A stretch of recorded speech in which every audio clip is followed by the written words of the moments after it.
Sahabat Nabi, Ali bin Abi Thalib telah memprediksikan bagaimana karakter manusia di masa kita sekarang ini. Termasuk fenomena para pelacur di antara para figur yang selama ini sudah memiliki fans berat. Apa yang terjadi di akhir zaman ini masuk dalam prediksi Ali bin Abi Thalib. Dalam hal kemampuan ilmu pengetahuan, Nabi Muhammad SAW tidak meragukan kehebatan Ali. Tidak hanya dalam bidang ilmu, Ali juga memiliki kelebihan lain seperti dalam siasat perang, pertempuran, dan keluhuran budi. Terlebih lagi Ali sendiri diajari langsung oleh Rasulullah tentang beragam ilmu dan pengetahuan. Selain hidayah yang didapatkan dari Allah SWT, sehingga bisa dikatakan bahwa beliau ini adalah cendekiawan Muslim yang pertama. Jabir bin Abdillah berkata, pada peristiwa Hudaibiyah aku mendengar Rasulullah SAW bersabda sambil memegang tangan Ali, orang ini adalah pemimpin orang-orang saleh, pembasmi orang-orang zalim akan ditolong siapa yang membelanya dan akan terhina siapa yang menghinanya. Lalu sambil mengeraskan suaranya, Nabi menyatakan, aku adalah kota ilmu, sedang Ali adalah pintunya, barang siapa yang ingin memasuki rumah, hendaklah ia masuk melalui pintunya.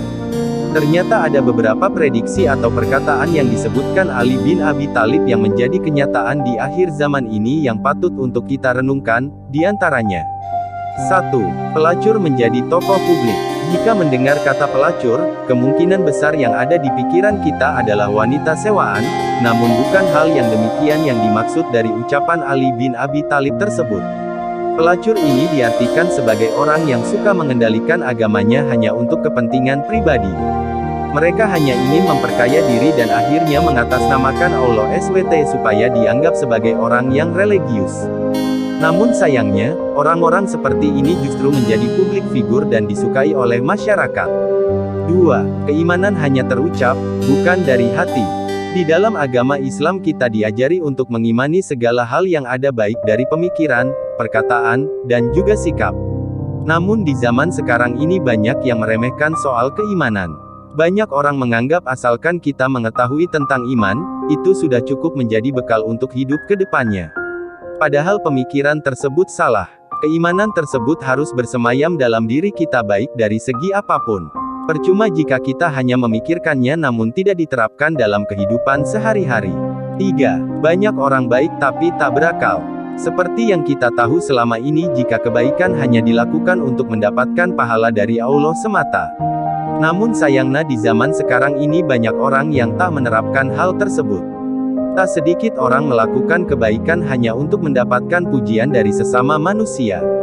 Biasanya setelah mereka melakukan hal tersebut, hati mereka akan merasa senang dan sombong lantaran sudah mendapatkan penilaian baik dari orang lain. Oleh karena itu, banyak orang yang meneruskan hal tersebut dengan cara pamer kebaikan. Namun tahukah kamu jika sebenarnya kebaikan tersebut akan semakin berkurang jika niatnya berbeda? 4. Ulama yang tidak memberikan contoh. Poin ini senada dengan banyak orang fasih berbicara tapi perbuatannya lalai. Namun untuk poin ini berlaku bagi para ulama. Banyak orang mengaku sebagai ulama karena hafal dengan ilmu agama. Maka dari itu, tak jarang mereka merasa paling benar atas apa yang dikuasainya.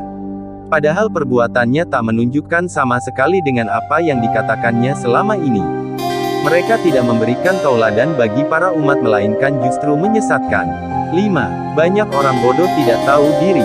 Bodoh yang dimaksud di sini bukan berhubungan dengan akademiknya, namun lebih kepada kesadaran atas perintah yang diajarkan di agama Islam. Banyak dari kita melakukan sesuatu tanpa takut akan dosa yang akan dibalas di akhirat nanti. Anehnya dosa-dosa tersebut dilakukan dengan bangga dan tak ada rasa bersalah sama sekali. Semoga kita dijauhkan dari perbuatan yang seperti itu. 6. Fasih berbicara tapi perbuatannya lalai. Pada saat ini kita sering kali menemukan orang-orang dengan bahasanya yang bijak dan cukup enak didengar.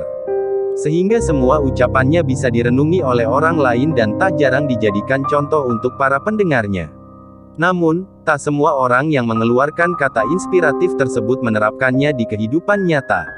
Bisa dibilang, perkataan dan perbuatannya sangat berbanding terbalik. Mereka cenderung hanya mengumbar janji tanpa menepatinya. Kekhawatiran dari Ali bin Abi Thalib ini memang sudah menjadi kenyataan di era sekarang. Bahkan, semua prediksinya tersebut tak ada yang meleset dan kejadiannya pun sangat dekat di sekitar kita. Semoga kita dijauhkan dari sifat-sifat tersebut dan juga orang-orang yang memiliki perbuatan seperti di atas. Wallahu a'lam bishawab.